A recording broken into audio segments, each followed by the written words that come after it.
अगर गुरुवार का प्रदोष पड़ जाए, कौन से वार का? गुरुवार का प्रदोष पड़ जाए, बृहस्पतिवार का यदि प्रदोष पड़ जाए, तो प्रदोष के दिन प्रदोष काल में,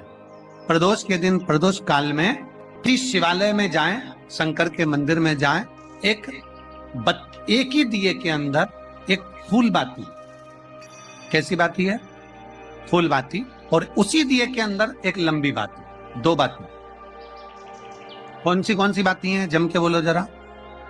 एक फूल बाती, एक लंबी बाती, दो बाती। एक ही दिए के अंदर फूल बाती, लंबी बाती दोनों रख लें। थोड़ा सा घृत की बातियां, तेल की बाती नहीं, घी की बाती रखें, और दोनों बातियां उसमें रखकर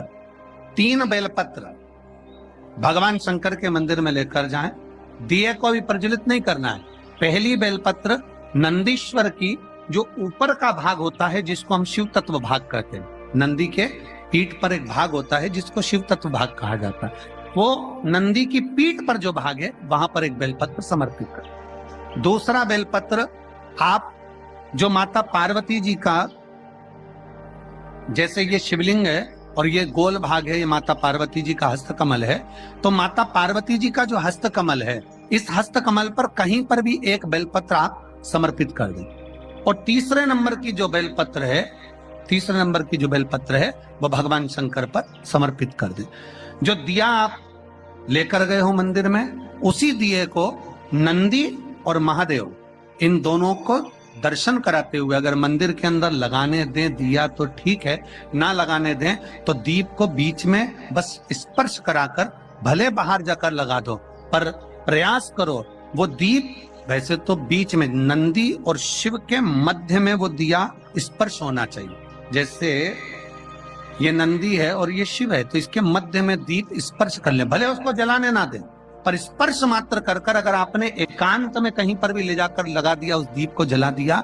तो गया हुआ कितना भी करोड़ रुपया हो, वो धीरे धीरे कर कर गया हुआ धन हमारा वापस आता ही। कोई खाकर भी बैठ गया तो देगा जरूर, वो धन आएगा जरूर, कैसे भी आएगा, पर अपनी संपदा वापस।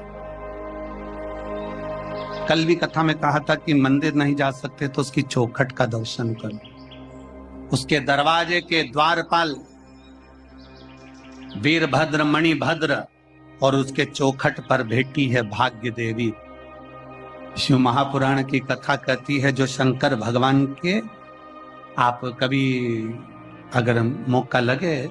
तो प्रयास करा करो कि शंकर के शिवालय में जब आप प्रवेश करें, शंकर भगवान के शिवालय में जब आप जल चढ़ाने के लिए जाएं, तो वहां जो मुख्य जो गर्भगृह की जो चौखट होती है, गर्भगृह की जो चौखट होती है, प्रयास करना चाहिए कि उस गर्भगृह की चौखट को प्रणाम करना चाहिए। और प्रयास ये भी करो कि गर्भगृह की जो चौखट होती है उस पर लात न रखते हुए आप उस चौखट को लांघने का प्रयास करा करो। चौखट को लांघ, गर्भगृह की चौखट को प्रणाम। अगर आपने दूर से भी शिखर का दर्शन करा है, आप दूर खड़े हो और आपको बाबा विश्वनाथ का दर्शन नहीं हो रहा है, आप दूर खड़े हो, आपको महाकाल राजा का दर्शन नहीं हो रहा है, आप दूर खड़े हो, आपको ओमकारेश्वर बाबा का दर्शन नहीं हो रहा है, आप दूर खड़े हो, आपको भीमा शंकर बाबा का दर्शन नहीं हो रहा है, आप बहुत दूर खड़े हो और मान लो आपको केदारेश्वर बाबा का दर्शन अंदर नहीं हो रहा है, बहुत लंबी लाइन में खड़े हो, तो बाबा की चौखट का अगर दर्शन कर लेते हो, उस पर ध्यान भी लगा लेते हो, तो भाग्य पलट कर ही रहता, भाग्य पलटता ही है। स्मरण किया होगा कि ये शिव महापुराण में पहले वर्णन करा है कि शंकर जी पे चढ़ा हुआ जल लाकर अपने दरवाजे की चौखट पर छीटो। सुना था कि नहीं सुना था? जम के बोलो जरा, सबने सुना था ना कि अपने दरवाजे की चौखट पर छीटो, अपने दरवाजे के अंतर्गत छीटो। उसका कारण क्या था? उसका केवल एक कारण है कि भगवान शंकर पर चढ़ा हुआ जल अगर थोड़ी सी भी रज लगकर आ गई, भगवान शिव का चढ़ा हुआ जल अगर हमारी चौखट पर, दुकान पर आकर अगर छिटक दिया, तो कुबेर का भंडार मेरा महादेव भर ही दे। शंकर भगवान तुझे ना हार देंगे ना अंगूठी देंगे, पर शंकर भगवान तेरी किस्मत पलट दे। गुरुवार की प्रदोष पड़ती है तो शिव गंगा के स्थल पर निवास करते हैं। गुरुवार की प्रदोष शत्रुओं का नाश करती है। ऐसी प्रदोषों का नियम वर्णन किया। फिर लिखा शिव महापुराण में, बड़ा सुंदर लिखा वेदव्यास जी ने, मान लो आप प्रदोष का व्रत नहीं कर सकते, आप अगर व्रत नहीं कर सकते तो प्रदोष के दिन, प्रदोष काल में शाम का समय सूर्यास्त का कुछ पल, कुछ घड़ी के पहले से लेकर बाद तक का प्रदोष काल के अंतर्गत आप शंकर जी के मंदिर में जाकर 1 लोटा पानी, 5 बेलपत्र भी अगर समर्पित करते हैं तो संपूर्ण प्रदोष का फल आपके भाग्य में प्रबल हो जाए। शिव महापुराण में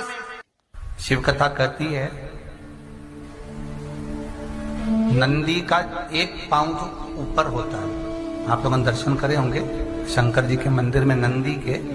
तो नंदी का एक पांव उठा हुआ होता है, एक पांव नीचा की ओर होता है।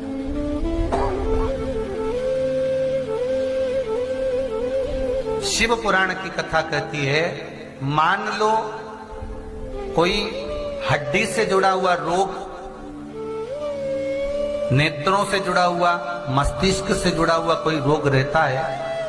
तो एक नीले कलर का फूल आता है महाराज, उस फूल में हल्दी डालकर गुरुवार का प्रदोष पड़ने पर जो नंदी के पांव के पास समर्पित कर देता है महाराज, उसका रोग धीरे धीरे समाप्त होने लगता है। लिंग पुराण कहती है कि नंदीश्वर भगवान के सामने जो पुष्प समर्पित करा जाता है उसको, ये तो लिखा था स्कंद पुराण और शिव पुराण, लिंग पुराण कहती है जो फूल आपने समर्पित करा उसको लाकर पानी की बाल्टी में डालकर आप स्नान भी कर सकते हो, उससे भी हड्डी के जितने रोग होते हैं उसमें आराम लगने लगा। जैसे कहीं शरीर नहीं चल रहा, हाथ झुन्न पड़ रहा है, हाथ काम नहीं कर रहा, हाथ में झुनझुनी आ रही है, कंपन आ रहा है, उसमें भी ये प्रयोग कर, पर होना चाहिए बृहस्पतिवार की प्रदोष। कौन से बार की? बृहस्पतिवार, गुरुवार की प्रदोष। प्रदोष के दिन यदि आपको कहीं से शमी पत्र मिल जाए, प्रदोष के दिन यदि कहीं से आपको शमी पत्र मिल जाए और प्रदोष काल में,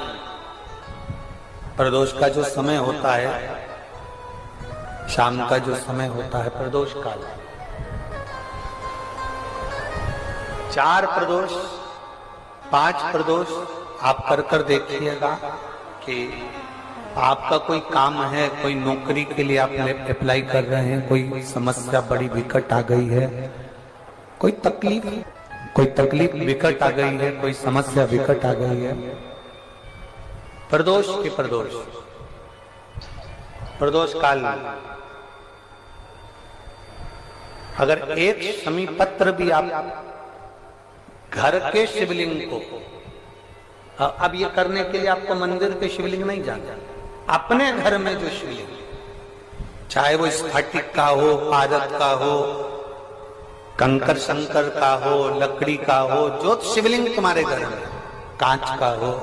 चाहे वो नर्मदा के कंकर का हो, नर्मदेश्वर हो, पाषाण का हो, जो शिवलिंग चांदी का हो, सोने का हो, तांबे का हो, पीतल का हो, जो शिवलिंग तुम्हारे,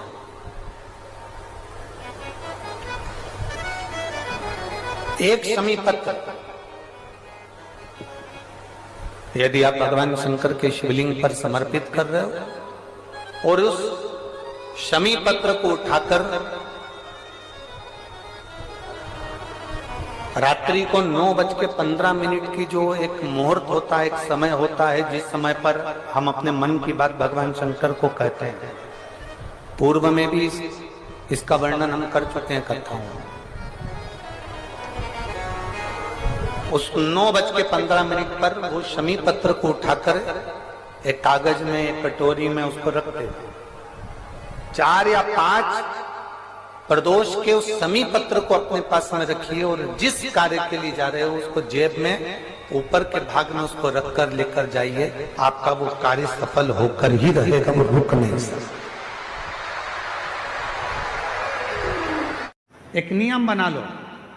12 महीने शिवरात्रि आती है, हर महीने शिवरात्रि पड़ती है।